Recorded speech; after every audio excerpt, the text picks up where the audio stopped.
Howdy, howdy, howdy. Happy Hello. Sunday to everybody. Here we are. Glad to see everybody here today. Today we've got a bunch of stuff that we're going to be sharing with you. We've got a few projects that I've been working on. Steve has got a few projects he's been working on.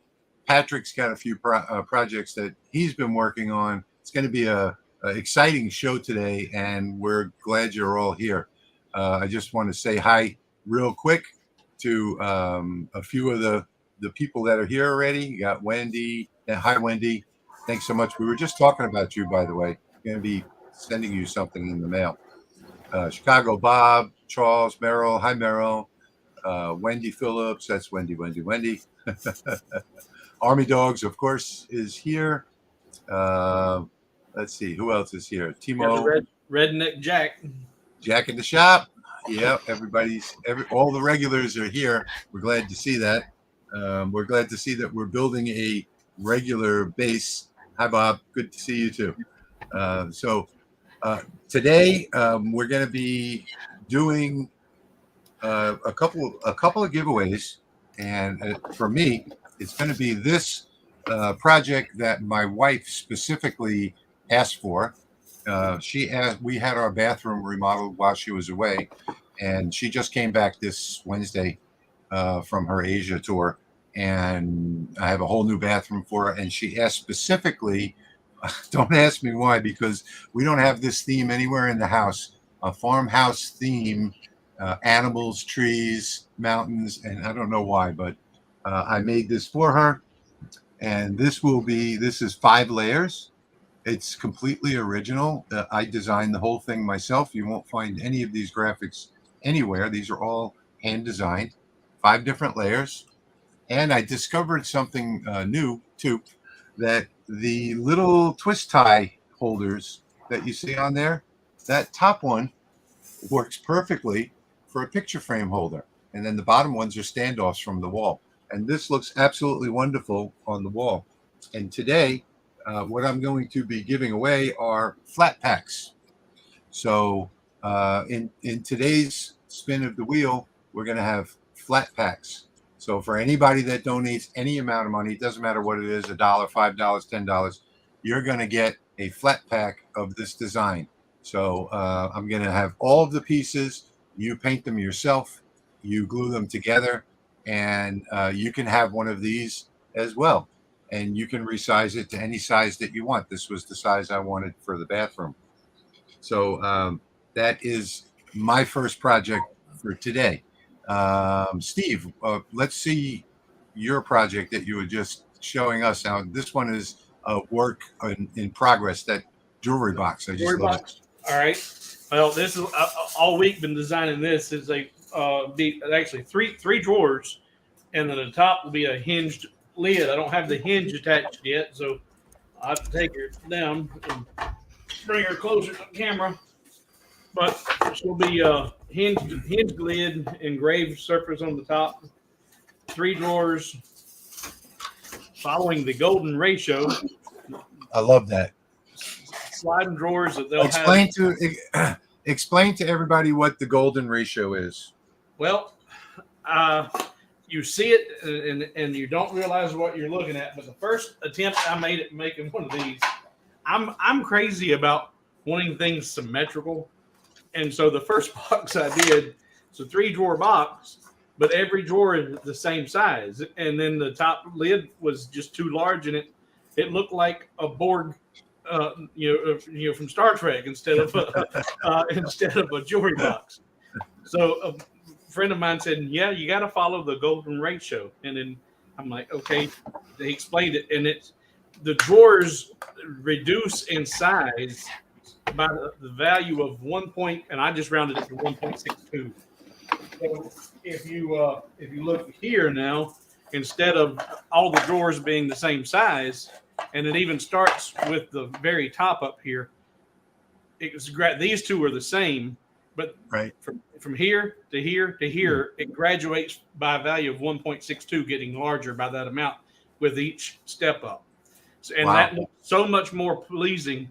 And then also by having the larger box at the bottom, it's weighted, and this is where the ladies can put their watches, their bracelets, their bangles, anything that's larger Right. than rings, earrings can go here. I have several different organizers and trays that all have different uses, but by using that golden ratio keeps all the bigger items at the bottom, makes the thing more stable, and it just looks better. Wow. So this is really nice.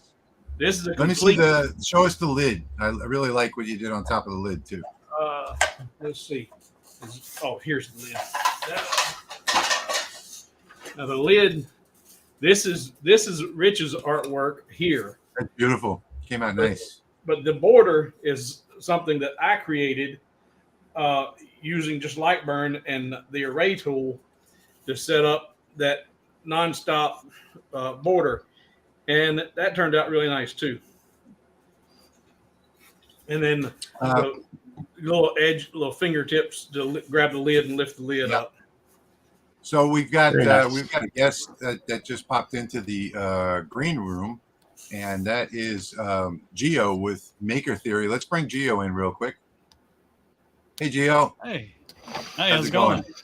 And it's going well today. Hello. Thanks for stopping in. Oh, thanks for Okay, inviting so me. we've got a bunch of stuff to cover today, and so let's start with, like I said earlier, the flat pack. A flat pack is basically just pieces. I've got a few of them here already that I've started cutting out, and what you would get in the mail is going to be the same thing that I did, except not painted. So you get all 5 layers, all 5 of the layers. And like I said, every layer here was designed by me. You won't find any of these on the internet anywhere. Each layer has its own, and this is very delicate too. You can see some of the trees and things. Very delicate. So you have to have a good focus. If you don't have a good focus, this one is just a spacer. And you can see the grass is also very delicate. So all of these things are all hand drawn on my tablet. I have a pressure tablet, and you'll get the flat pack, which is all of these. So we're going to do at the end, we'll do the spin of the wheel for anybody that donates anything today, and you will get the flat pack for this. And I think I'm going to do, I think today we're going to do, based on how many people we get, up to 5 of those flat packs. So we'll have up to 5 winners on that. I'm also posting a project soon. It's not completely done yet, and I'm always late for the holidays, so it'll be good for next holiday. But I got a little Easter man that's also 5 layers. I've only got 3 done so far. It's an Easter face. It'll be all it'll be a whole face when it's done. It's a really cool project. So I'm going to post that one for free on the Laser Makers Realm blog. The guy that was here, the crew chief on the bathroom remodel, came into the shop and he saw this project that's already up. And so he asked me to make him one, and I'm almost done with it. You can't see on the camera, but inside the words there, that's actually a sparkling. It's silver. Let me see if I have it here. Yeah, I still have it here. This is what's called rub and buff paint, and this is the silver color. And sometimes I use it on wood, and it's really sparkly in person, but you can't really see it on this camera because first off, it's not glued together yet, but it really gives it a nice look in person. It's like a 3D look. So I made this for him. I've been working on coaster boxes. So I've got a bunch of them back there. Let me switch over to the other spot. There we go. Got a bunch of them back there, different sizes for 8 coasters. Now I know that some coasters come in 9, so I've got sizes for 8, 9, and 4. And let me grab one real quick. So this is the 4, and I've done these in different sized wood as well. There's just a little bit of play in here, but you can grab them, easily with the slots. that are in the side, and I decided to go with a flat bottom. The original one design that I started, I had a recessed bottom, but I decided that the joints look better like this. So, and I happen to like the burned edges. I know a lot of people don't. If you don't like the burned edges, you can do the resize slots and tabs. In my design, it actually works. So if you download the file, you can resize the slots and tabs to 2 millimeters larger and then sand them off, and then you'll have a clean side. But I prefer to have the burnt edges. So I've got them in all different sizes. Those are going to be also up on the Laser Makers Realm blog, lasermakersrealm.com. That'll be a free download where you can download any size that you need. I did 3 millimeter, 5 millimeter, 6 millimeter, and I don't think you should go any bigger than 6 millimeter. 6 millimeter is pretty beefy and does the job well. I also did some bench dogs, or actually these are honeycomb dogs. These are custom size for a buddy of mine down the block that's got a Thunder Laser. So this is custom size for the Thunder Laser. I did some for the G-Wiki as well. Let me show you that real quick. So that is the G-Wiki. That is a 50 watt CO2 that I got this week. And it's 12 by 24. Really, really nice, superb laser. If you don't know G-Wiki, they are G-Wiki is the largest, oldest manufacturer of commercial lasers in the world, and they make sheet lasers for industry that 50 feet long and 20 feet wide that can cut half-inch steel. So they and everything in between. So recently, they've gotten about 3 years ago, they got into the hobby laser market. And they looked at the Glowforge and they made it much better. And it's worlds above the Glowforge. It connects to Lightburn. It's just a top of the line machine at half the price of the Glowforge. So, that they sent me one, and I'll do a review on my laser review channel. I'm not going to do it on the LA Hobby Guy. I'll do it on the laser review channel, which is coming soon, where I'm going to have nothing but laser reviews. So, I also did. I have a gift that I have to give tonight, so I did one of Steve's gift cards, card boxes. Those have been real popular. Yeah, I mean, super super nice. I love it. So I'm going to give a gift card tonight, and I did of course, my logo on the back, which you probably can't read. Let's see if this will zoom in. It's probably too close. That's focusing on you. Yeah. Oh, let me move it over. Nope, it won't zoom in. But I did this on the Rolly, and that's 0.5 millimeter text on the bottom. And it is clear as day. I mean, I have to put on my glasses and kind of find the focus, but yep, there it is, 0.5 millimeter. I mean, it came out beautiful. So I made this as a gift card for today. I also had a request from a friend of mine for his hunting camp for some coasters, because they have a glass table in there. So I did some deer coasters for him. I did these also on the Rolly. Oh, I can't get a good shot of that. That is also my own design. I actually drew this about 4 years ago on the tablet. And I've been working with plywood, dialing in some more settings. I actually did this 2 weeks ago for the Rolly, and I did a bunch of different settings and had some interesting effects. So this one is grayscale photograph. This is my wife. So that's grayscale. And then I did Atkinson. Atkinson came out really nice. I got to cover my face. And then I did, these are all the same, just changing modes. Then I did Dither. You see that Dither came out pretty good. And we're going to get to the point here in a second. This one is Jarvis. These all came out pretty good. This is halftone, which is something that I don't use a lot, but came out nice. And then I made a discovery that you shouldn't be using plywood for photographs.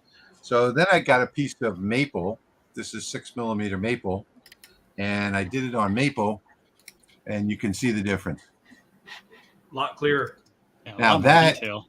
that is just dropped in to Lightburn with nothing, no image adjustments whatsoever. What So wood is that? this is maple. Maple. Okay. Yeah. So this is maple, and this is 12,000 millimeters per minute, 95% power Atkinson is the mode.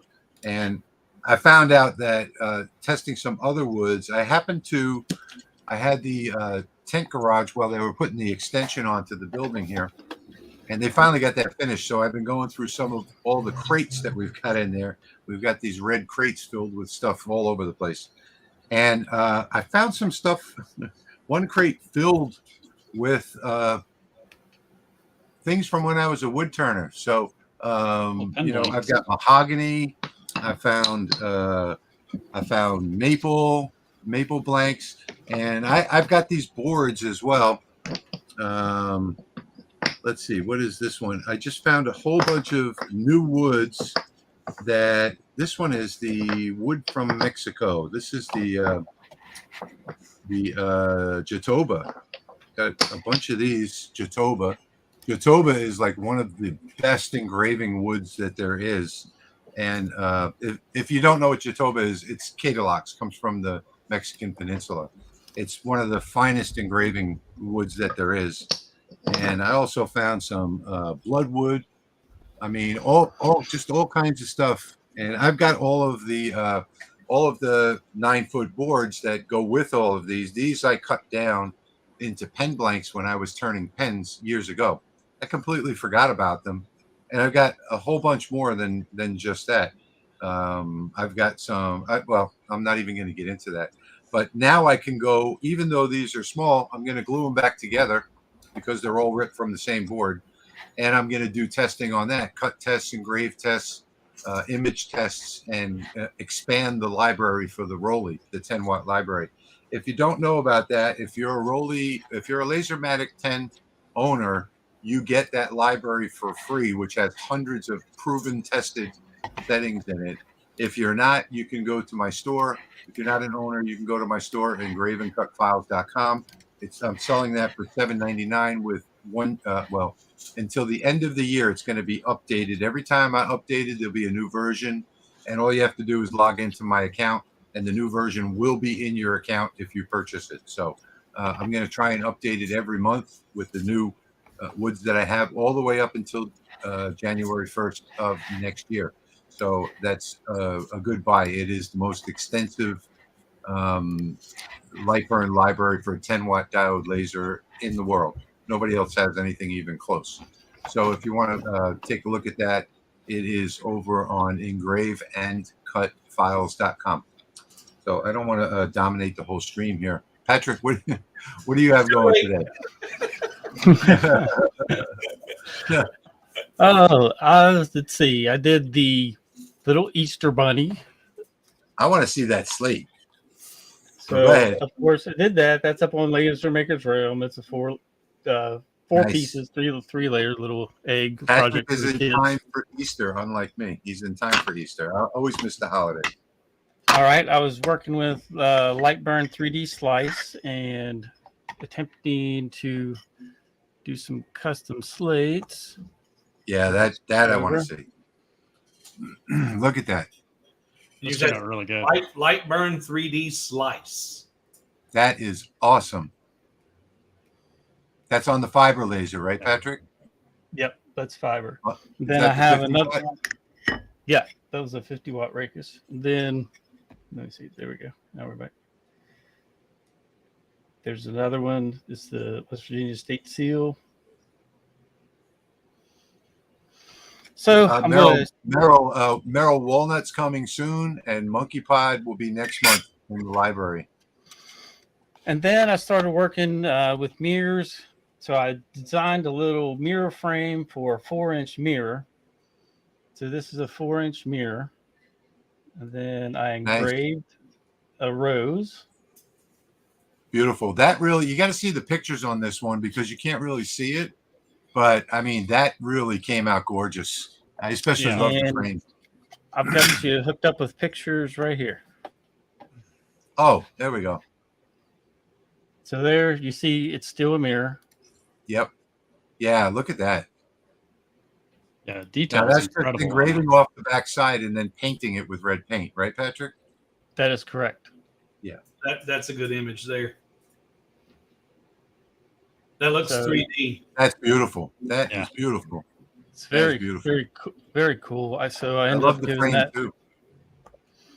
Yep. So I made a little frame for it, and then let's see, I did the Mandalorian as well. That's my favorite. Oh, I put him over here. Oh, that came out nice. Let me get out of the light. That Yeah, is we really can see cool. that one. Yeah. That's awesome. Awesome. Then the back's painted white so that the detail Yeah, helps shine through. beautiful. A little bit. We got a lot going on this week, folks. Then I also did the Mandalorian on aluminum. Nice. I was pretty happy with photo on aluminum. So that's most of what I've been working on. And This I have not downloaded your project yet, but I did my first layered design last night at 2:00 in the morning. And Yeah. that was actually a lot of fun to do. So I'm going to download your project file. And if any of you guys have not worked with layered projects and you got grandkids or little ones in the house, now is the perfect opportunity to download that file from Patrick, because these are a lot of fun. With the price of eggs now, it's cheaper to make them out of wood and paint them up instead of buying a dozen and dyeing them and then hide them. Yeah, do Patrick's design. That's going to be a fun one. Yeah, like on this one, I just put the Moore family. I'm going to have my my son paint this one up, so this one will be ours to keep as a little memento. You know, the painting is the fun part with kids. Yeah. If Yeah. we make the files and we show them, a picture of like someone that's something else someone else did, they can look at it to get an idea and paint it themselves. That's lots of fun, like with watercolors or water paints or whatever. They have fun doing that. Yeah, my kids love painting stuff. So I wanted to answer something. Jack in the shop is here. So I saw your live, the beginning of your live. The problems you were having was you had the canvas too close to the left side. I posted in your chat there in your live. If you just scoot that canvas over about an inch or so, you'll be okay. The laser will work. What was happening is when you do an image in Lightburn, you can't put that canvas up against the left side because it's going to overscan that image and it's going to have a hard stop. It's going to hit the hard stop. So if you just scoot that canvas over by about an inch or two and then reframe and rerun the job, you'll have no problem with that. The laser will keep working. It was not your computer. It was the position where you had the where you had the canvas on the laser itself. I've seen overscanning be a little bit of an issue on a couple different projects for people. Yes, and people don't understand, even though you don't have the ability to set the overscan on a CO2, the Rarita controller or the controllers themselves will automatically overscan an image. So you can't put something into the top left corner that's an image and do the entire the entire workpiece, because you will hit the hard stop on the left side. So you just got to scoot it over a little bit. Hey, Jim, glad to see you here. Hi, Marty. What's a good source for 1/8 inch plywood? Well, interesting enough, scrap wood. I got this. I cut up the the box that the GWiki CO2 came in, and it turns out that one side of it, one layer, is really nice plywood. 3 layers, nice piece of wood. But a good source for me is I usually go to Lowe's, and if you develop a relationship with the manager of the department, the wood department, I think they're called department managers, they will actually order anything that you want. So they also regularly stock 1/8 inch plywood, and you can have them order. They stock BB grade. but you can have them order AA grade for you, and that'll come in with their next shipment, and they'll actually rip that down. Now, they'll rip it down for you. I don't suggest that you do that. I suggest that you use your own saw. If you have a good blade, if you have a good finish blade on your circular saw, your table saw, whatever, that's what I suggest. You do it yourself, because their blades are construction, they're framing blades, and they tear up the edges. So, but they will rip it down for you to the size of your laser bed if you want. And I think it's 25 cents a cut is what they charge. This guy doesn't charge me anything at all. So what he does, I usually get 3 sheets, 4x8 sheets at one time, and they just put them all onto the cutter and clamp them together, and they rip them to size all at once. And he doesn't charge me anything for the cuts, but if they do, have them rip them all together, and 25 cents a cut is, I think, their regular price. So I go to Lowe's for that. If there's no Lowe's in your area, you can try cabinet makers. That's another source that I have in New Orleans. I have a cabinet maker there. He can order me any wood that I want in a ply or a solid 4x8 sheet, and he rips it down for me for free as well.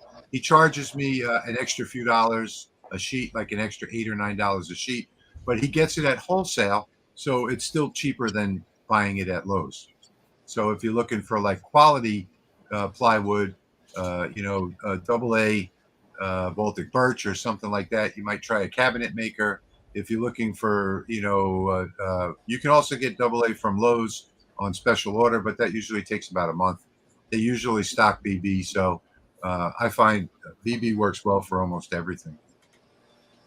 Before we jump too far down into questions, I was going to start up there at the top, and I hadn't talked about my project I uploaded yet either. And that ties in. Wendy's one of her first comments, and just the comments over there. She mentions these are the coffee cup gift card holders. This is the project that I uploaded on the LMR this week. It's 3 layers, and it's designed to hold a gift card. And you can do this for yourself and use it to give gift cards away for coffee shops. But what I do locally, and Jack, don't start this because he's local and you got to stay out of the coffee shops with this. I've got deals with a few of the local coffee shops, and they do it a couple different ways. I take these in and put them out there on consignment. We sell them at $5 a piece. And if the coffee shop has the really nice laminate gift cards, reloadable stuff like that, they'll pay up to $1 or more for the gift cards. So I tell them keep their cost of their gift cards out of that $5, and now I've got $4.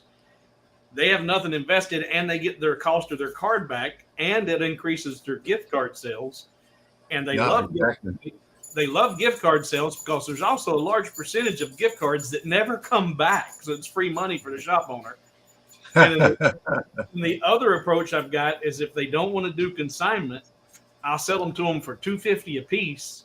They sell them for $5. They get their buck back to cover their gift card expense, and they make another $1.50 of additional profit on a gift card that may not come back. So if you've got a laser and looking for something to do to generate some revenue, you got a couple of mom and pop coffee shops in your neighborhood, this is a good opportunity, and there's a couple of good ways to take them out. And Wendy's right. These do sell like crazy. You can do all kinds of different engravings and sayings. I've got mom sayings. I've got teacher sayings for Teacher Appreciation Day, Pastor Appreciation Day. You name it. It's sky's the limit. But that's a great little gig. Yeah, Wendy mentioned that, and yes, they do well. So, and you covered Jack and his issue with the canvas. And I just wanted to in our last live stream, we gave away one of my purses, and I think it goes by Carl. On here it says Merrill, but I think our dialogue, he likes Carl. He received that.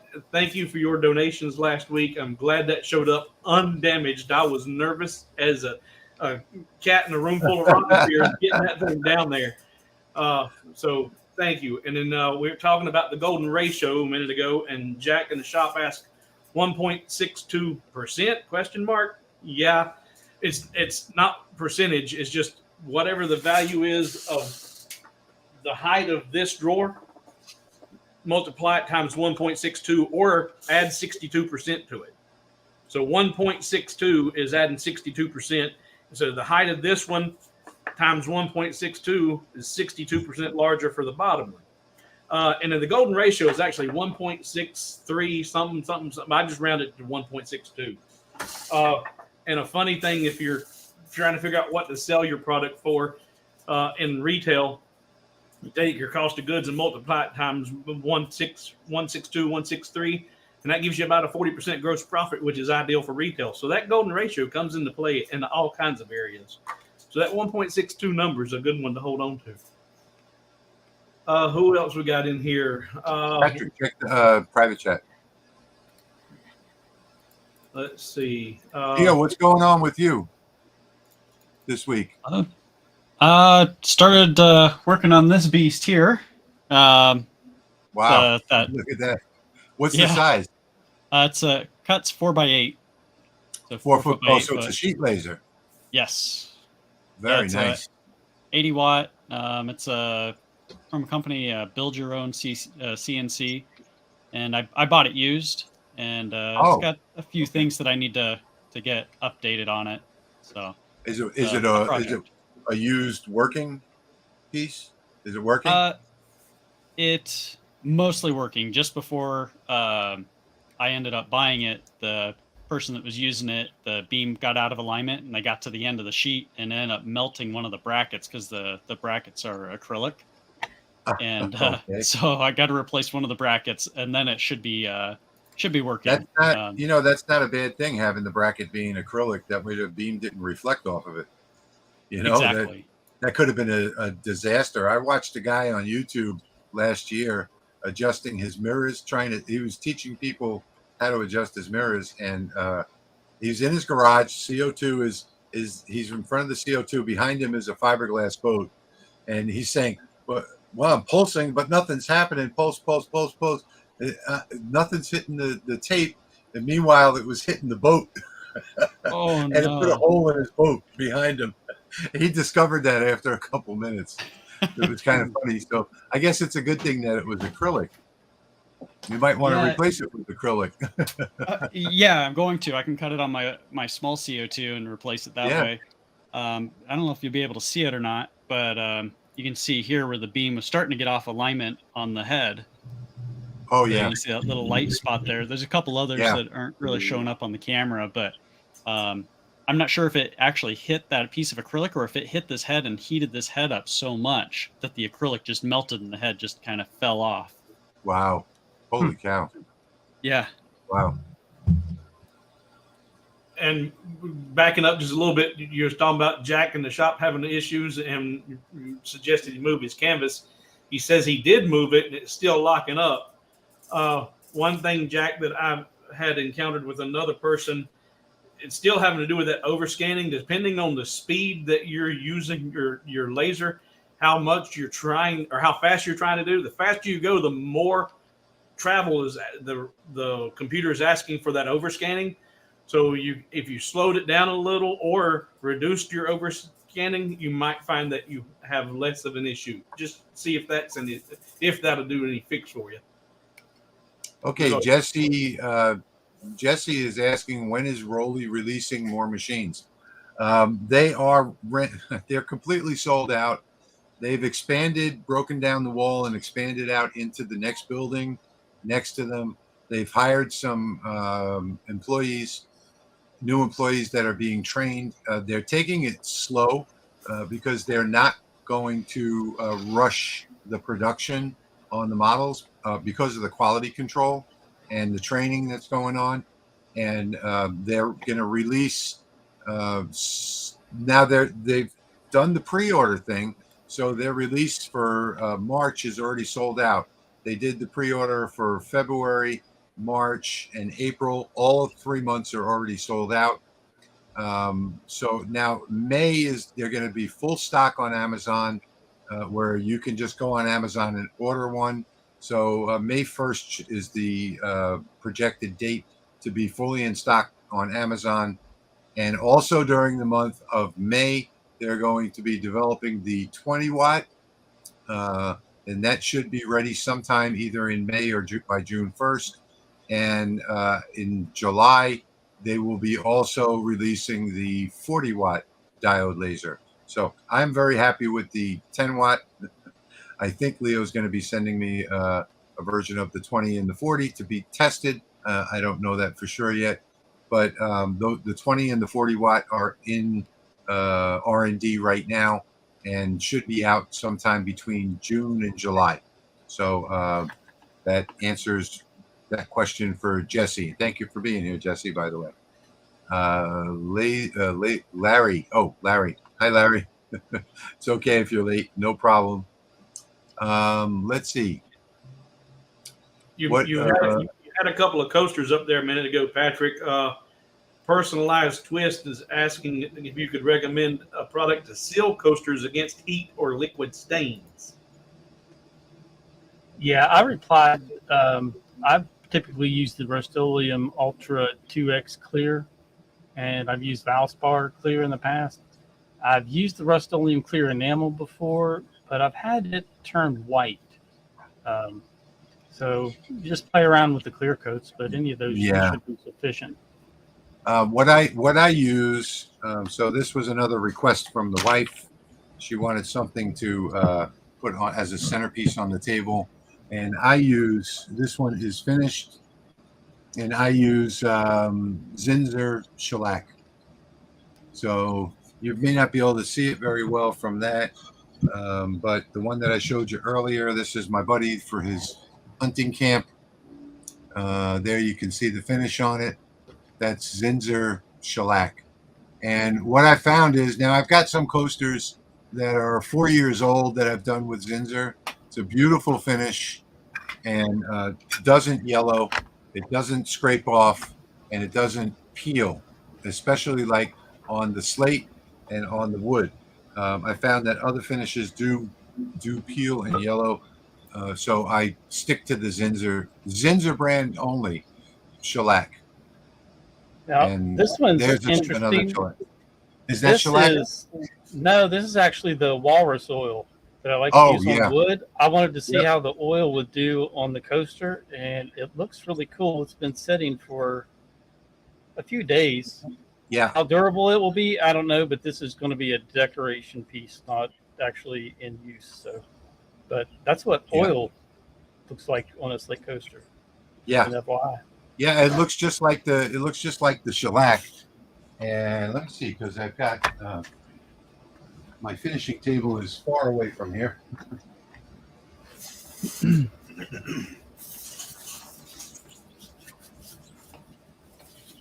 But let's see. Let me get two of these so I can show you. I also do the slate coasters with oil and wax. So the wax is a little harder to do, but typically I use my own beeswax. This is a brand that I bought because I haven't baked any in a while. I usually take beeswax and cutting board oil, put them in a crock pot. I have a special crock pot, and mix it all together, and then I pour it into little tins. So I had 80 of them made, but I give those away with cutting boards. So I ran out, and I wound up buying that one. And this is what Patrick is talking about. Let me switch over here real quick. And Patrick is talking about wood wax. So there's two types of walrus oil. You can buy the oil, or you can buy the wax. I prefer the wax because it's much easier to use. So it's an actual wax, and it applies easier than the oil does. But this is the oil made into a wax, so it's the same thing that he's talking about. I also wanted to show you real quick what I made this morning. I'm putting together some lasers. Oh, and I have an update about that Battle of the 40 watts. So this morning, I decided to make a box that has angled sides in it, as you can see there. And this, again, is from the crate that the new laser came in. And the reason why it's got the angled sides is because when I put a screw into now this is for small parts. When I put a screw into a box, I can't never pick it up again. So now I can just swipe it out of the corner and get it right out. So I made this morning. I'll post this file up on the Laser Makers Realm this week for you, and this will make life a lot easier with your small parts, especially when you're working on things like 3D printers and things like that. So that's another thing that I have going on in the works right now. I have a whole bunch of new files that I'll be posting soon. Things have been very busy around here, so haven't been too active because while my wife was away, we had all of that remodeling going on inside the house. We had the extension going on the side of this building for storage, and just a whole bunch of other things, projects here at the house that were taking precedence to everything else. But I spent every other moment out here doing testing. I've created 2 new libraries and blah, blah, blah. But now I'm going to start getting back into the file making and sharing them with you guys. And you're going to see some of those videos pop up on my YouTube as well. All right, back to our comments and questions. Sorry, Chad, Steve. it's all good. Hey, it's what we're here for. But I do want to try and address as many questions that people have. I feel like a lot of them, that's why they're here. Yeah, this is supposed to be a Q&A. So Chad's asking, when doing a material test in Lightburn, is it possible to adjust other parameters, meaning the words, speed and power, the numbers? And Chad, that is not editable. But if you're not already going to Lightburn's forum, that is a great place to go, and you can search these questions, and they actually have the opportunity. If you don't see your question already being asked, you can put in a question or a suggestion, but you'll be surprised at how many times you'll see something that you wish they had. There's already been a number of people that have done the same thing, and you get to vote. And the more people that vote that want to say, hey, I want to see this, that's going to get their attention and add that to the next version. So go onto the Lightburn forum, and you'll probably see this brought up, because I would like to see the ability to put a field down on that test grid of what the product is. Like whenever I do a test grid for the Baltic birch here, I have to do my whole test grid and then go back and burn in what the material was. So I'd like to be able to see that setting set in there when you create that test burn. So Lightburn forums, go check that out. And people, if you don't know, you see Wendy commenting in the comments. Wendy is a part of the staff, and she watches the comments and replies to people. Thank you too, Wendy, for being here and replying. And we were talking about you before the stream, and we're going to be sending some gifts your way. So as a thank you for helping us out here. Thank you so much. Jim is saying that he uses the polyurethane, the Minwax semi-gloss on the slate and on the wood. And I also do, let me see. I also use that. I use the Minwax polycrylic, and I use the Valspar. I use the Valspar high gloss enamel on some things. That looks really, really nice. And that's about it. No, I have the, what is that one? I don't have any more of it right now. The triple gloss.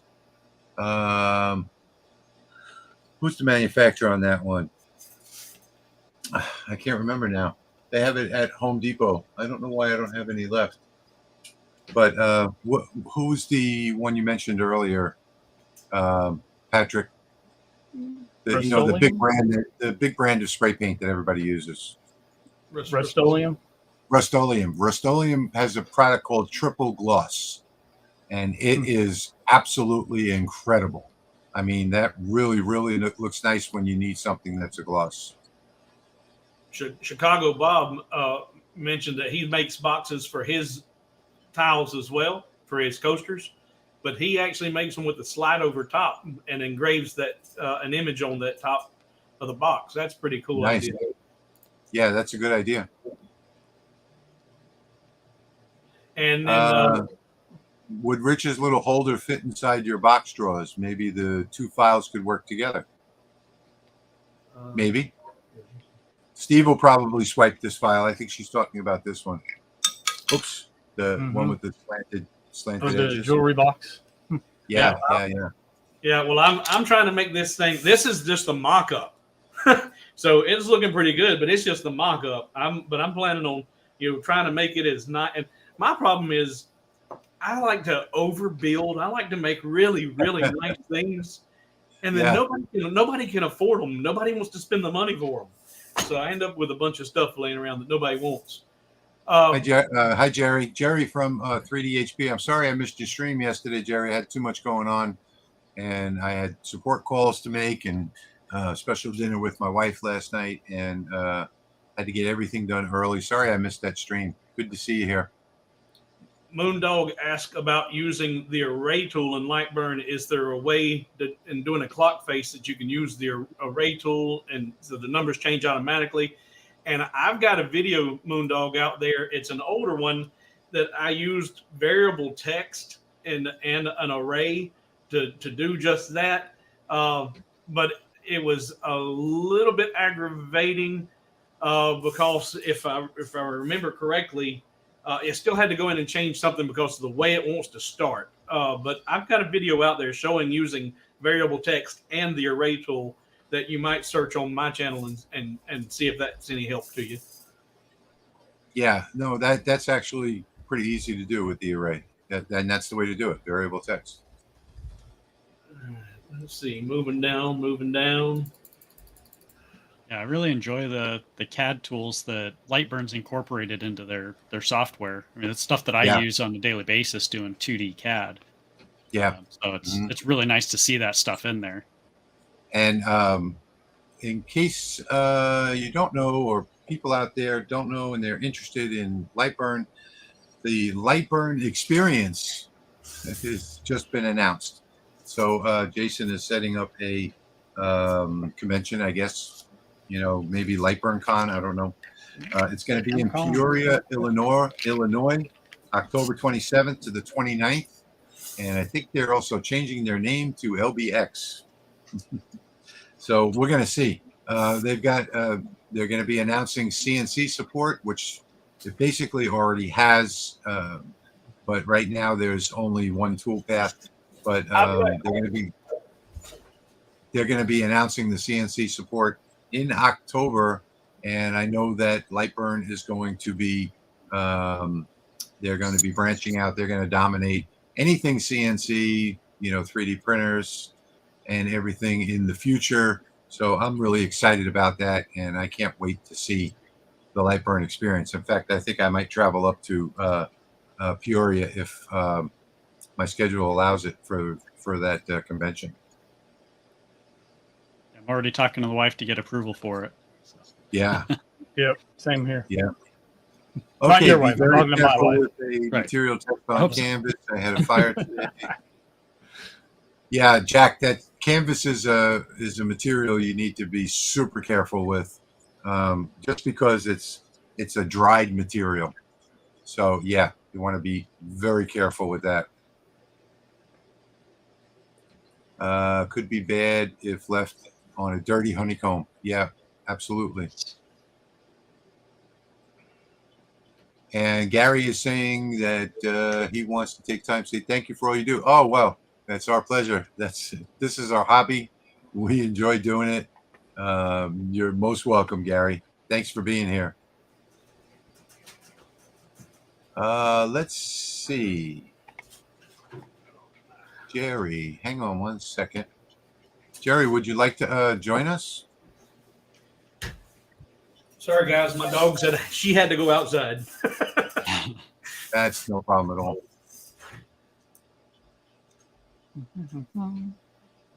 Jerry, are you there?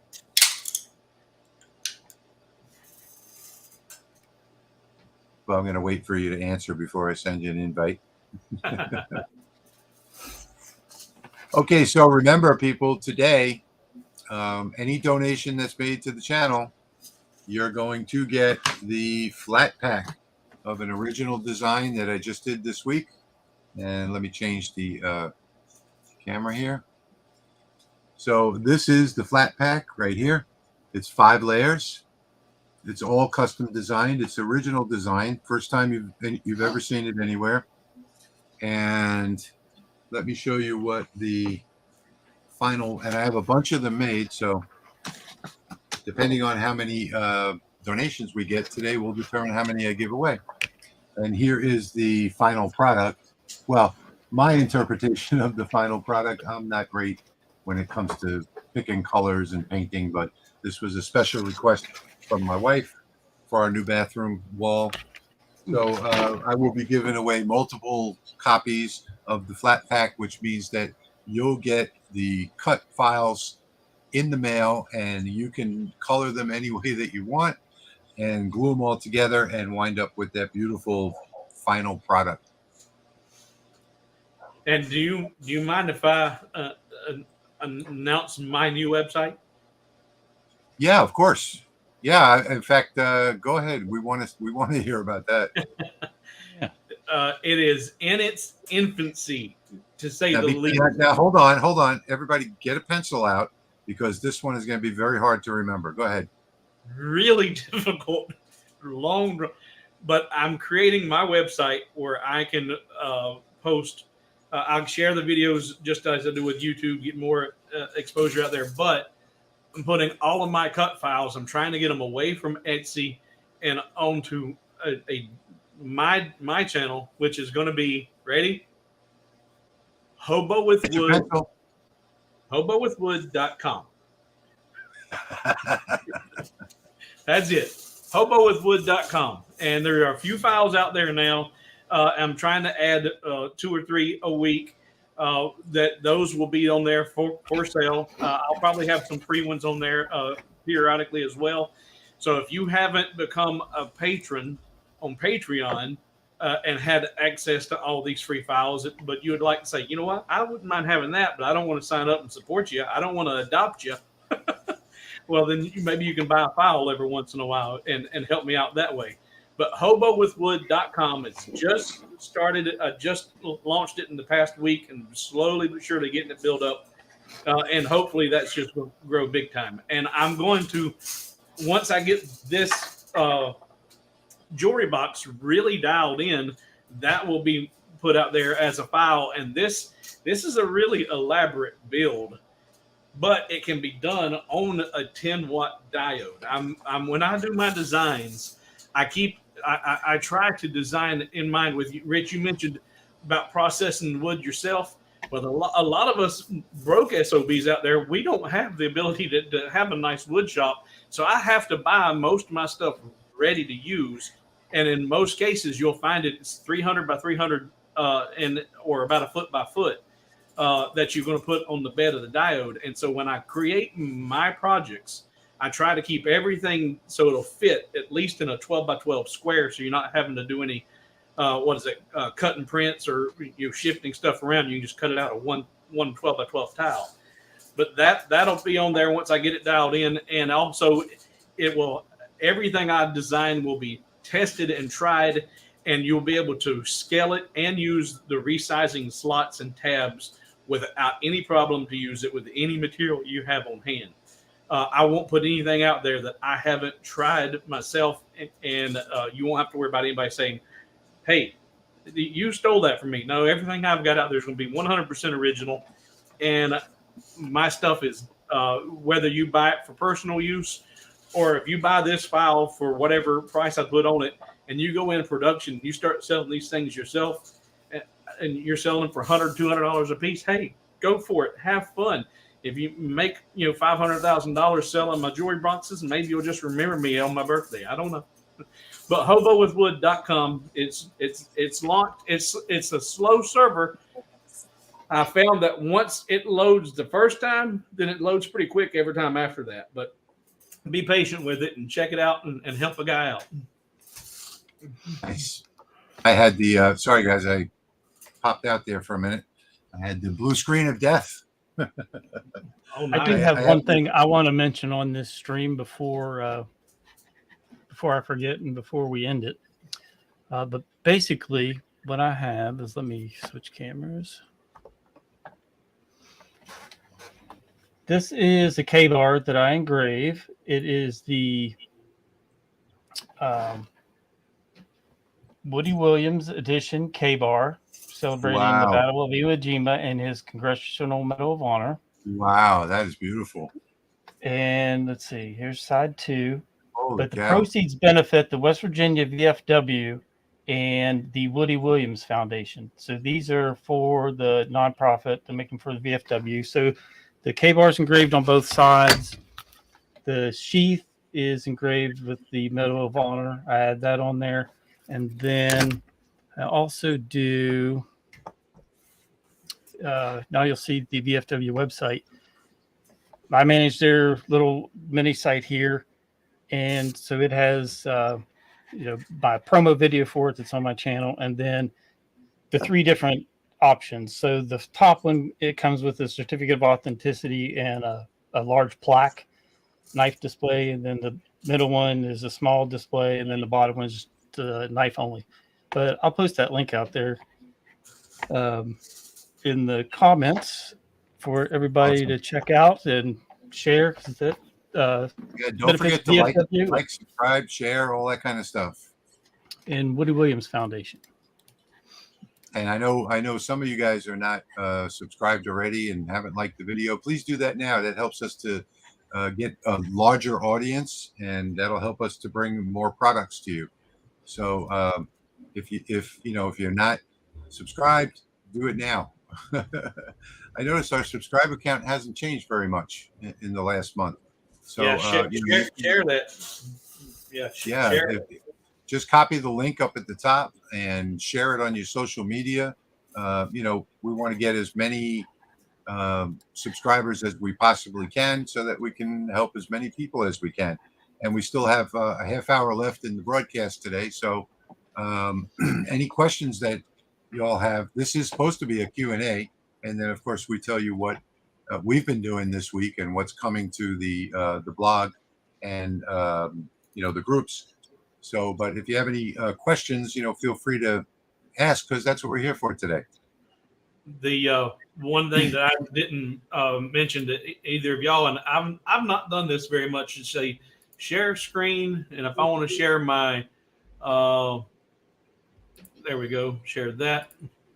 Okay, share. And no, that won't work either. I was trying to figure out how to show you a picture. Uh-oh. Well, I just had that happen to me. I got the blue screen of death on my computer and it restarted. I'm sure he'll be back in a minute. So Steve is gone, but he'll be back. There he is. Like I said, I ain't done this much, but I designed an earring stand for retail purposes. Yeah. Hey, I mess with woods, not computers. I designed an earring stand for retail.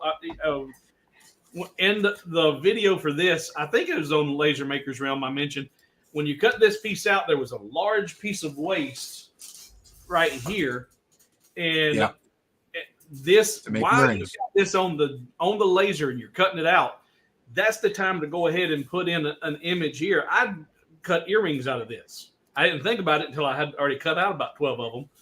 But I do all my honeycomb dogs with the waste.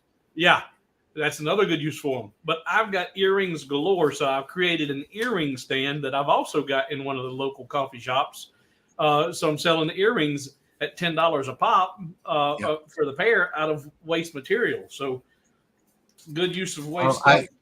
I don't sell the earrings, but I do make them for a woman that sells them at a flea market. Yeah. So I make a lot of her earrings out of waste material.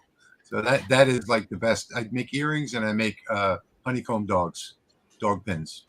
And so if you guys don't know what a dog is, these are some custom pins that my neighbor down the block just asked for. So this is for a thunder laser.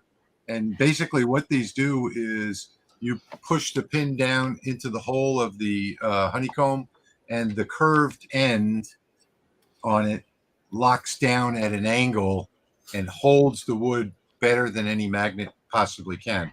So they're actually called bench dogs. So you woodworkers know what they are.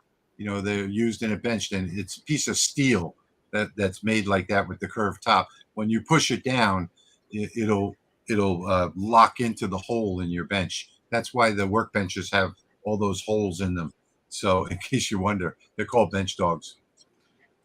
Chad asked, I think it was Chad, if I had that for sale. And yes, that earring file, there it is. Thanks, Patrick. Well, He can find it. Well, I've actually just got a photograph on my desktop that I was trying to share my desktop and I screwed up.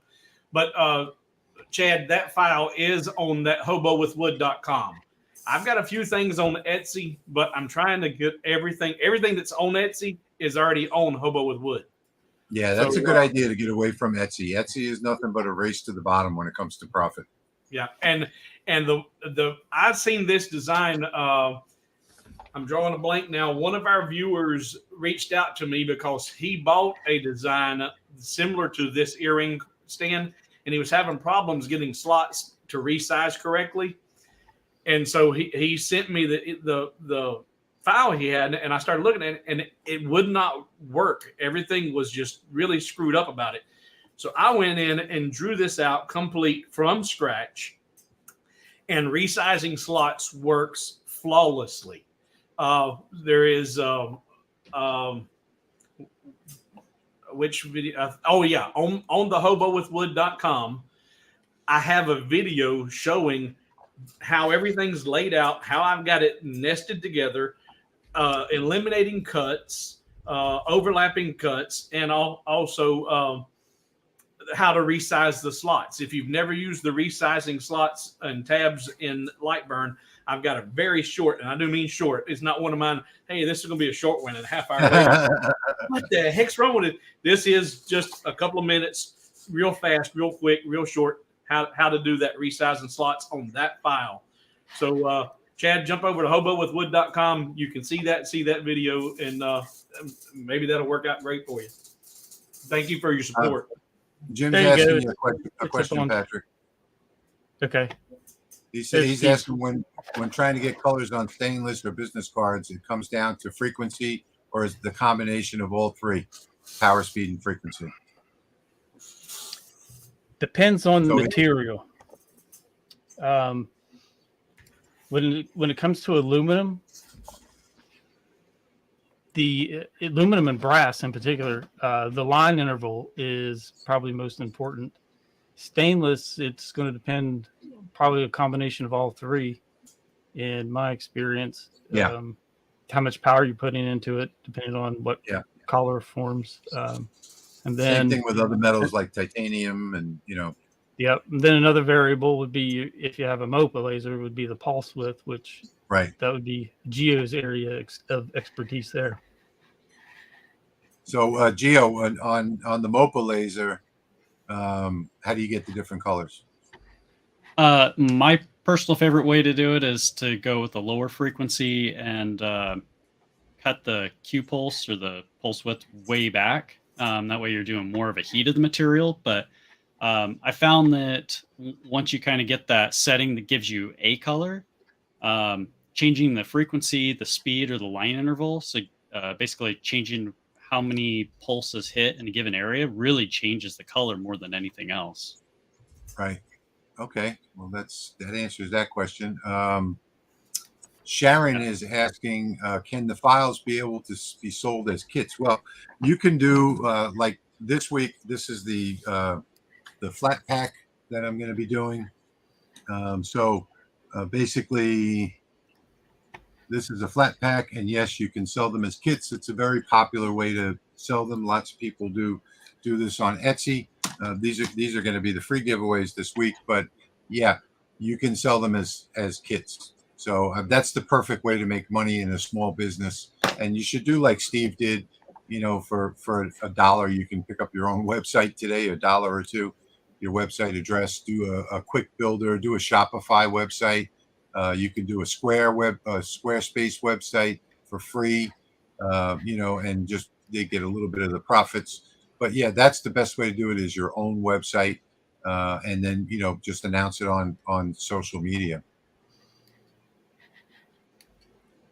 So what is Larry? Is it a Sculpt Fun S9 with air assist, enclosure, smoke exhaust, and scrubber? How often do you think I should give the laser module a good cleaning? It's every few days is a good way to do it. I personally clean my lasers at the end of every day, the ones that I use. I clean the lens. I clean everything inside. I want to make sure that everything is completely dust free. I have a little vacuum cleaner somewhere, not handy at the moment, but it is a little portable battery operated vacuum cleaner that I clean it with. And then I just use some alcohol. I have a what is this, cactus juice. So I use cactus juice disinfectant. It's 70% alcohol, and I clean the whole inside of the machine. I also have some acrylic cleaner that I clean the outside of that machine with, and anything that's acrylic. I clean the lens. The rule of thumb is typically a work week. So a 40-hour work week, which I don't agree with. That's the rule of thumb. That's how often you should be cleaning your laser. I don't agree with that. I do it every day at the end of the day. Sometimes some people say that that's overkill, but you know what? I've never had a cracked lens or any kind of problems with my lasers. And depends on the hours it's used. Instead of 40, yeah. And the material.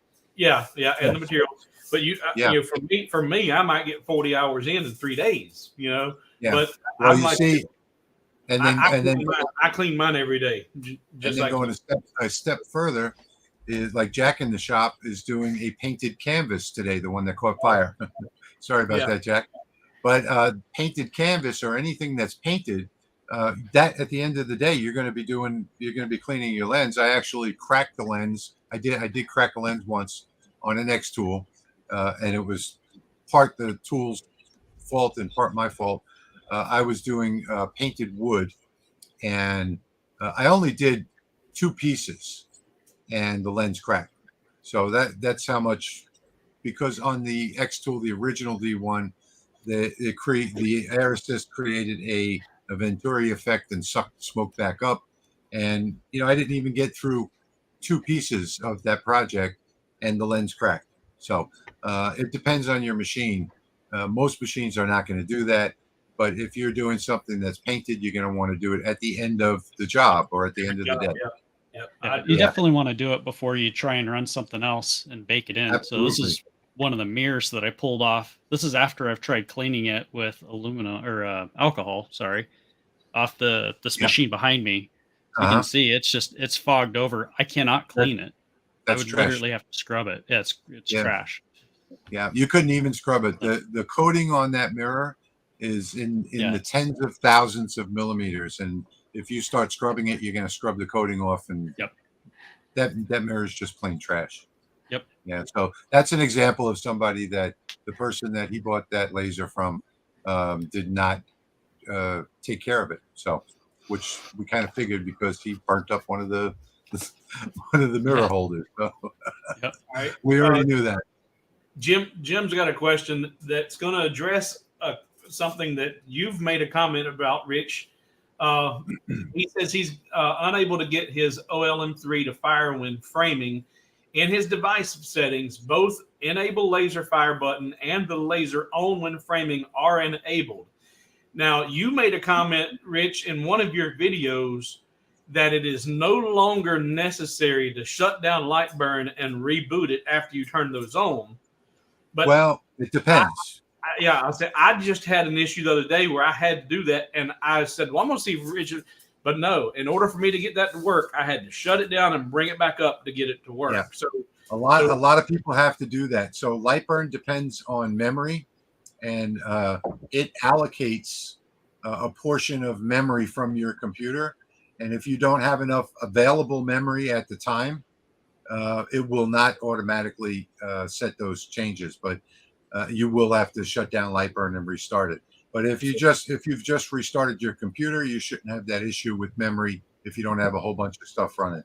You know, So, if you have 14 tabs of Chrome and, you know, you've got other programs and Lightburn and other things going on, well, then it may not work. But So, Jim, if you have enough memory, it should be fine. Yeah, you've got them on turned on there, Jim. If you have not closed the Lightburn, try that and see if that doesn't get it to work. Because I have run into that where they're both on, it should be working, but no, shut it down. Okay, so there is another issue with Windows. He probably has a Windows computer, and if you have any Windows updates that are pending, that are not installed, but Windows has downloaded them and they're ready to be installed, you'll see the little message down by your clock. It does disable several of the features in Lightburn because Lightburn requests to have access to things on the internet that people don't realize. And it works in different modes. If you're connected to the internet, it works in one mode. If you're not, it works in another. You don't know that. But if you're connected to the internet and you have updates pending, there are some things in Lightburn that won't work until you do the updates in Windows and restart your computer. So that is another issue that could be the possible problem there as well. So make sure your Windows are up to date, and then shut down, reboot, power everything up, and see if that don't fix it. Now you mentioned earlier, both of you guys have mentioned the LaserCon for Lightburn. What do you Yes. do? Either of you have a date or any details or web information or that you can put in comments about when that is? Yeah, Yes, I'll it is, drop a link. If you can share that link in comments, I'd appreciate it because I haven't seen that just until y'all mentioned it. That would be a good opportunity for me. So I am Hobo with Wood, and for y'all that don't know, hobo is because I am a hobo. I live in an RV. So that would be a great opportunity to pack up the RV and head to Illinois and hang out with a bunch of laser fanatics. Yeah. Oh, that would be great. Yeah. I think I'm going to be going. I'm pretty sure I'm going to be going. Well, I might still go.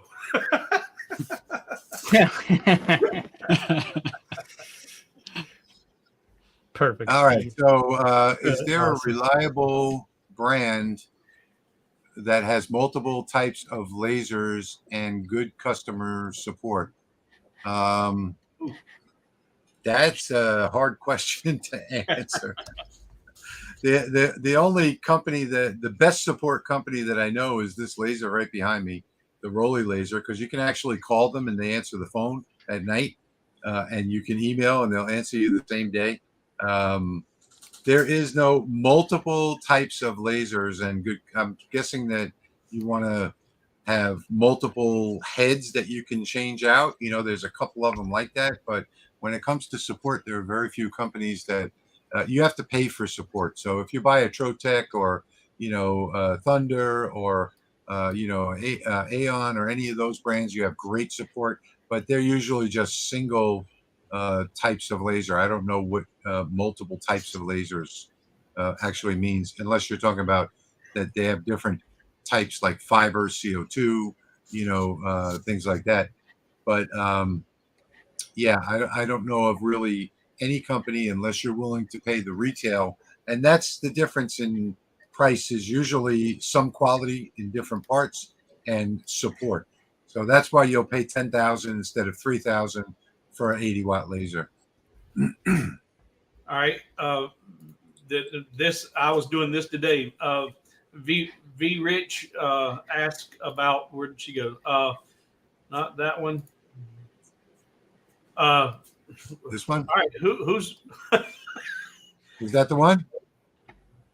I think so. But yeah, actually, you open up a second version of Lightburn.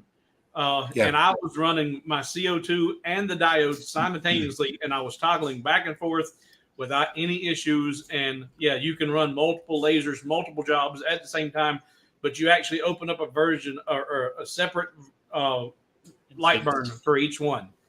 Yeah. Yeah. And yeah, it can be multiple. So I've had as many as 3 Well, in the other shop, we have four diodes that all run on the same copy of Lightburn, but that is a high-end laptop that's running it. So it has 32 gigs of memory, and it has a Intel, one of the latest 9000 series, X series processors, and it can run quite a few. So depending on the computer that you have, if you have a decent computer, yeah, you can run as many. I've run as many as four. I don't know how many copies you can run, but I know for a fact that you can run four of them on the same machine.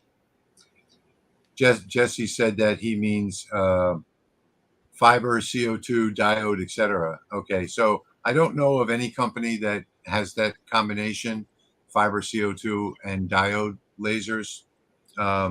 X-Tool does. They don't have fiber. They have the 1064, toy laser. But I don't recommend X-Tool products to anybody. I wouldn't recommend them to my enemy. Yeah, so I don't know. I don't know of anyone that has that combination. And I know that there are a lot of our viewers who have X-Tool, and they've had good success with it. And bless you, good. Absolutely. I'm glad that you. But that was the most horrible experience I've ever had, and I hate that, because right now it's the only rotary I've got, so I haven't been able to do much with rotary in a while. But yeah. But if you're going to do one-offs on an X-Tool, and you're going to do everything from the middle of the bed, every piece is a single piece, and you'll be fine. And lots of people love them that use it that way. But when you use it with Lightburn, and you use the advanced features of Lightburn, it does run into a lot of problems, and that's because of their proprietary G-code, their proprietary software on the EEPROM of the machine. So they don't allow access to a lot of the features in Lightburn, and that's why I don't recommend them. But if you're going to use their software or whatever, it works fine. It's not a problem. But for advanced users and for shop owners, craft stores and things like that, I would suggest that you get a laser that is tried and true, tested, and works well. This little 10-watt Lasermatic 10 behind me is one of the best lasers I've ever tested, with the best support. I would go. It's a deal. The price, whatever you get, that is a deal. I would go with that as far as the diode is concerned, and I would go with the GWiki as far as if you want a desktop CO2. I'll show you that GWiki right there. That is a superb $3,000 CO2 12 by 24. Everything's built in. There's no external anything. It has a really powerful fan. Comes with a 6-inch booster fan. All the pipe, everything is in the box when you get it. It's $3,000. That's what I would go for a desktop CO2. And really, when it comes to a fiber, you have to do your research on the fiber and find out what you want. Do you want a Raycus source? Do you want a JPT source? There are several different sources that you can choose from. You can get a MOPA. Gio, tell us about all the fiber lasers. Yeah, there's, as far as like sources, there's Max, there's Raycus. Those are both their Q switches. You got JPT, which there's two versions of JPT. There's the fixed pulse width MOPA, and then there's a variable pulse width MOPA, which is the M series. Right. So you've done your research. What would you recommend to somebody getting into a fiber laser? It really depends on what you want to do. If you're wanting to etch metal, I think a Raycus source is. I want to do everything. Yeah, everyone I'm does, just right? getting into it. I'm brand new. I want to do everything. What should I get? What do you think? Honestly, if you're just getting into it, I think a Raycus source is a great start. If you want to do like a 30-watt, 50-watt Raycus, if you want to do the deep etch, going into like a 50-watt JPT, which is a fixed pulse width, that's actually a really good source. It has a little bit more punch per pulse. And if You can do some colors. It's a little bit more difficult, but with the JPT, you have a higher frequency range, so you can get Right. some of those colors on stainless Yeah. that you can't necessarily do with a Raycus because the frequency range is capped at a lower rate. Right. And if you want to go full out, I mean, an M series MOPA has a ton of power for deep etching. It gives you a lot of control for the softer marks, color marks, as well as working on like plastics and more delicate materials with being able to dial back the power with the Q pulse. Right. Okay. I personally, if you're brand new to fiber lasers, I personally would go with either a 20 watt or a 30 watt Raycus source. So that's my opinion, because you're gonna have a steep learning curve. It's going to take you a long time to learn it. I would recommend either a 20 or 30 watt. The 30 watt is much more powerful than the 20 watt. It's not like it sounds, just 10 watts doesn't make a big difference. There's a huge difference between the 20 and the 30 and the 30 and the 50 and so on. But I would start personally myself with the 20 watt. That was my first fiber laser. Then I got a 50, and now I have a 100 watt JPT. But I started with the 20, and even now, most of the work that I do on the fiber, I go straight to the 20. So great. It's a great little tool for working with fiber lasers, and that was my choice, and I think it was a good choice. We got. Yeah. Go ahead. Everything I've done on my channel, if you saw videos or any of my shorts or everything, was primarily for August, was primarily with the JPT 50 watt. And then since I got the newer laser Raycus Source 50 watt, I've tried to use it almost exclusively. So pretty much everything since probably September moving forward, I've done with the 50 watt Raycus. So all the some of the various collars and all these pictures and everything else I've done. FYI. Yeah. Yeah. Okay. Raycus, I know people talk down about the Raycus source, but it really is a good source. And It is. Like you were saying, Rich, for simplicity, someone that's really brand new, I jumped in MOPA first, not knowing what I was doing, and honestly, it was a little confusing. And having a regular Q switch or a fixed pulse width MOPA, like the JPTs, I think is a great option because it takes that one variable away, so you can learn the first 3 or 4 things that you really need to know first, and then later, if you want to upgrade, you can jump into the MOPA and figure out that. Yeah, and Gio, the only reason why Raycus has a bad rep is because of a few years ago when they were producing, garbage products. So they've come a long way in the last 4 years, and you'll get a dependable product now. 3 or 4 years ago, it was kind of questionable, and they got a bad rep, which they deserved.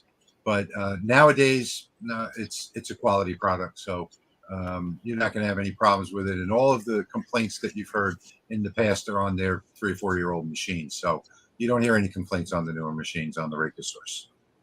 Yeah, I've heard of very few issues with the actual sources. More of like power supplies, but even that's really rare. The power supplies, and that is one particular factory, as I understand it. So there are only about 3 or 4 factories that are putting out these fiber lasers, and they're putting them out under different brand names. Right. I don't know why, but there are only like 3 or 4 of those factories in China that are making them.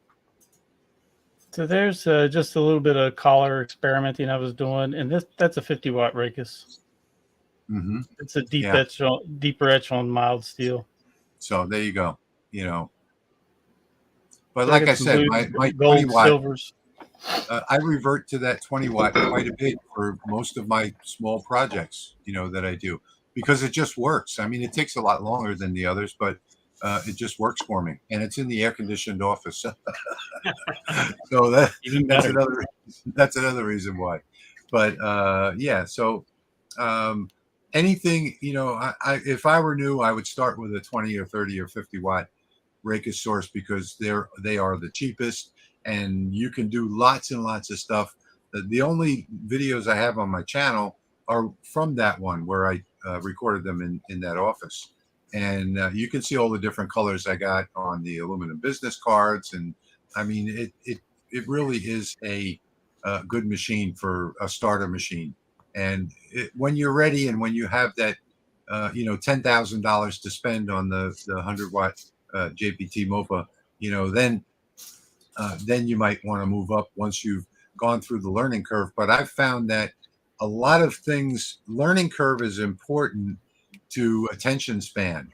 So there are a lot of things that I want to learn, but my attention span, and this is especially true in CAD, my attention span is not long enough to learn them. So I put it on the side. So you don't want to put a $10,000 laser off on the side. You want to start with something small and inexpensive. Yes, exactly.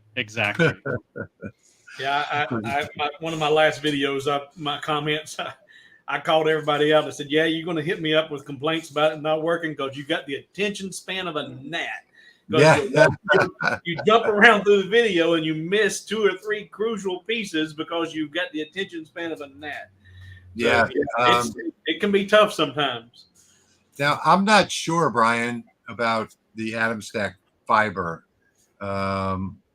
Now, with a fiber laser, you need to have all of the windings, and you need to have the different, you need to have the different diodes. And I'm pretty sure that the Atom Stack, I think that's the M1 or the M4, whatever it is. Patrick, can you look that up real quick? I'm pretty sure that's just a single 1064 diode, if I'm not mistaken. Right. I'm not absolutely sure, but without all of those windings of the fiber and your different types of diodes that are in there, it's not really a fiber laser. I know they're calling it a fiber laser. So have you found anything on that, Patrick? He commented this is the M4. Yeah, I thought it was the M4. Yeah, there it is. So they call it a fiber laser, but I'm not sure. It doesn't look like it's even large enough to be a fiber laser. Yeah, because I mean the definition of the fiber is because it's a fiber optic cable that it's going through. Right. But it's a little short cable, and I believe it's one diode. Yeah, it looks like a 1064 diode. Yeah. So it's the same pulse or wavelength as a fiber, so you get a similar result, but it's not a true fiber. Well, that's why it's such a low wattage. Yeah, without the different diodes, you can't control the frequency, or the control board is not advanced. It's a $1,300, fiber-like laser. It should probably say fiber-like. Even though it does have one fiber in it. 70 by 70. Yeah. What's that? And it's 70 by 70. 70 by 70. Yeah. Yep. And it's using ScanCAD. So I don't believe you can't even do a coaster. Yeah, no, that's not compatible with Lightburn. You can't even do a coaster on 3.5 inches? No, 75 would be 3 inches. Yep. Yeah, it's less than 3 inches. So that's even less than 3 inches. So you can't even do a coaster with that. I would stay away from that. It's cute, but no. Yeah. Yeah, it's cute. Well, every week we have questions about cameras, and there's several questions in here about cameras, about which is the best camera and which is the best height. I think, aren't all those questions answered in the camera setup in Lightburn? Yes, they are. So to get the answer to your question, the answer to your question depends on a couple things. It depends on how high you're going to mount the camera. There's a minimum height for every different lens. So if you have a 5 megapixel, it might be a 12-inch minimum, 12-inch and up. If you have a 7 megapixel, it might be 15 inches and up. So in Lightburn, if you go to help and then click on camera selection help, then you look for the distance. Now you put in the size of your work bed, okay? and you have to know your distance where you're going to mount the camera. If you're going to mount it at 10 inches, it will tell you which camera to buy, how many megapixels, what the angles should be, whether it's a fisheye or a normal lens. So let Lightburn tell you that. We can't answer that question for you. You have to actually let Lightburn do that. I think Patrick's got it Patrick there. bringing up the there you go, right there. So in there you can see at the very top you put in your bed size, and then all of the selections underneath that will tell you the height that you got to pick, the height that you're going to be mounting the camera at, the minimum height, and then it'll tell you on the left what camera to buy and what field of view, how many degrees, and so on, and how many megapixels. That's where you find out how to pick a camera for Lightburn. Now you can use any camera at any height, but the difference is that it won't be accurate. If you choose it from here, it will be 99% accurate. Right now, I have an autofocus generic USB webcam on my laser, which, let's see. As you can see there, that's Well, you can tell Steve's with us. Yeah. Yep. So there's the view from above. Yeah. And then lock this back and update the overlay. And there's the view of the bed with the camera. Hey, Patrick, if you could really quickly update that form for me, because we're about to run over to the wheel of names. Okay, will do right now. So in case you don't know, Steve lives in the hood, and every time I talk to him, there's always sirens blaring in the background. It's either sirens, dirt bikes. There goes another one. Mufflers are a real luxury where I live. Most vehicles go by straight exhaust. It's fun. So we have another question about the fiber laser. I see 30 watt or 50 watt split fiber laser. What does split mean? Two sources. There you go, Gio. There's one for you. So split is where the scan head is separate from the source. So you end up having it's like an umbilical cable that holds the fiber optic cable and goes between it looks like a computer case that's super heavy, and then over to the arm that holds the actual computer head. Right. Something that's not split would be like Patrick's. I think that's what he's showing there.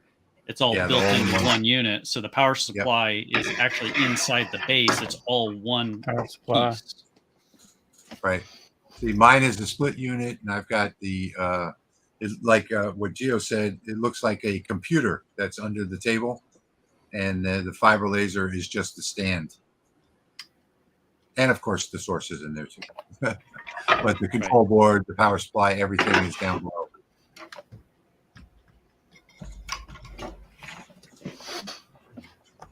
All right, so let's see. Let me know when you're done with that document, Patrick. Did you have anything to add?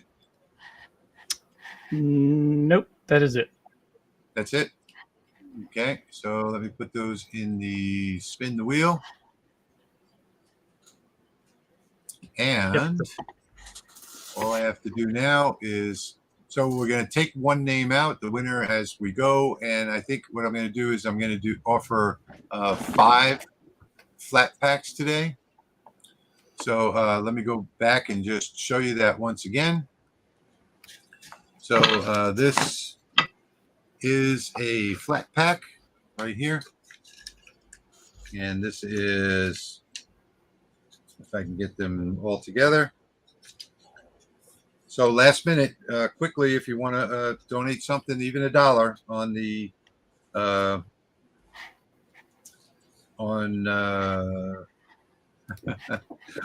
PayPal, excuse me. This is the flat pack, 5 layers, country scene, wolf howling at the moon. This I sell for $8 for the file itself. I just put it up last week in my online store, engraveandcutfiles.com. Now I am going to, let's see, I'm going to switch over to the spin the wheel. We're going to wait 1 more minute for any donations that might come in from PayPal. The address is across the bottom of the screen there, paypal.me/LMR donations. And we'll just wait 1 more minute.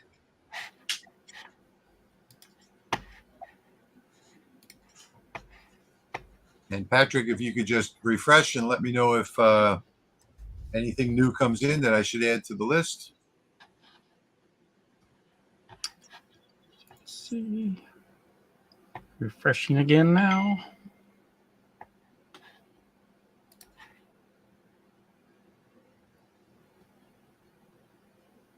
Nothing new. All right, so here we go. So now I have to, we're going to do our first spin for the first flat pack. Here we go.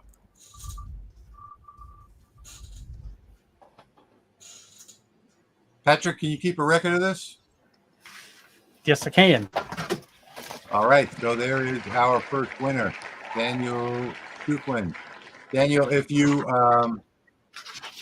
send your address to Patrick,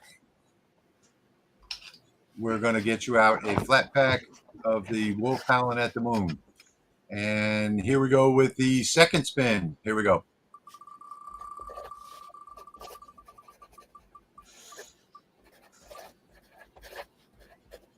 I don't know who that's going to be. Harry Franco. Congratulations, Harry Franco. You're getting a flat pack in the mail. Okay, and here we go with the third spin.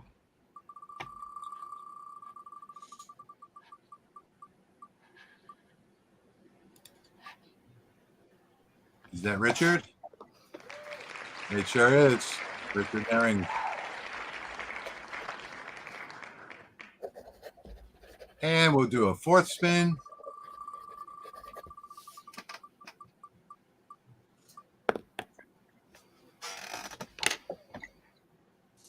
And that is Sharon Simonson. Got that, Patrick? Yep. All right. And finally, last spin. Oh, how come nobody's doing a drum roll this week? Here we go with the last spin.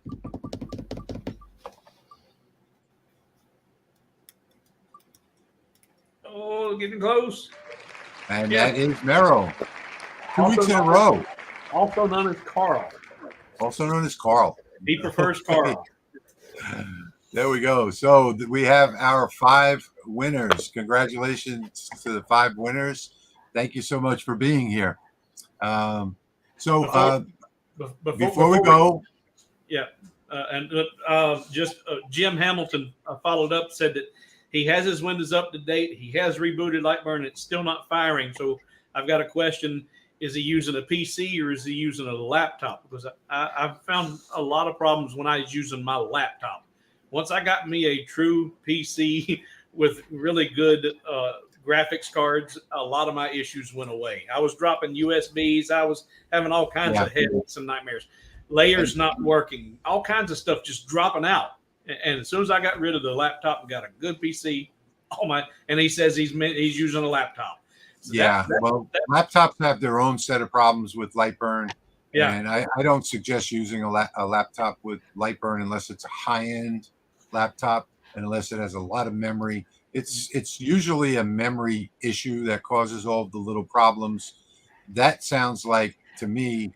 Yeah, he says his is a cheap one too. There's your problem. Yeah, so I know you didn't want to hear that. That's probably going to be your issue. But if you still have issues where you can't get it resolved, you can go to ortour.tech and open a ticket there. And my friend Jill is very good at answering tickets. He's in Spain. He's Ortour's tech support, some of the best tech support around. He will answer you within 24 hours and tell you the resolve. There's probably just a code you need to put into your console to get that working that you may not have. Or you may need to update the firmware. I'd probably go with updating the firmware first. That can never hurt, and it's easy to do on the LaserMaster 3. So before we go, anything else that anybody wants to talk about? I don't think so. I think I'll take that as a no. Yeah. Okay, everybody. I want to say thank you so much for joining us today. We're going to have these the flat packs are going to go out either Monday or Tuesday, depending on when I get the addresses. The other projects that I've shown today, including the boxes for coasters, that's something that I don't know if I talked about that a whole lot. I talked about it a little bit, but let me just show you again. Let me see. I have back there. A lot of people make coasters and they wonder how to distribute them. They tie them up with pretty little ties and things like that. It's nicer if you make your own box and put your own graphics on it. So I've designed several different boxes for 4 coasters, 8 coasters, 9 coasters, all 4-inch coasters, and I will have those plans up on the Laser Makers Realm sometime this week for a free download. And I'll probably also be doing a video on that on my channel and have the free download there as well. So with that said, I want to thank you, everybody. Gio, thank you. Patrick, thank you for being here. Sure. Steve, Hobo with Wood. Don't forget to check out his new website, hobowithwood.com. Don't forget to check out my graphics website if you want to buy the 10-watt library or any type of graphics, engraveandcutfiles.com. And don't forget to check out Patrick's website, lightsource.pro. Is that right, Patrick? Yep, that's it. Okay, so with that said, I want to thank everybody for being here. I want to thank you all for stopping in and joining us. Please remember to like and subscribe and share this video. Up at the top, there's a link. Share this video with your friends on social media that are into laser engraving. And we're happy that you came, and we'll see you in 2 weeks. Thanks, guys. Yeah.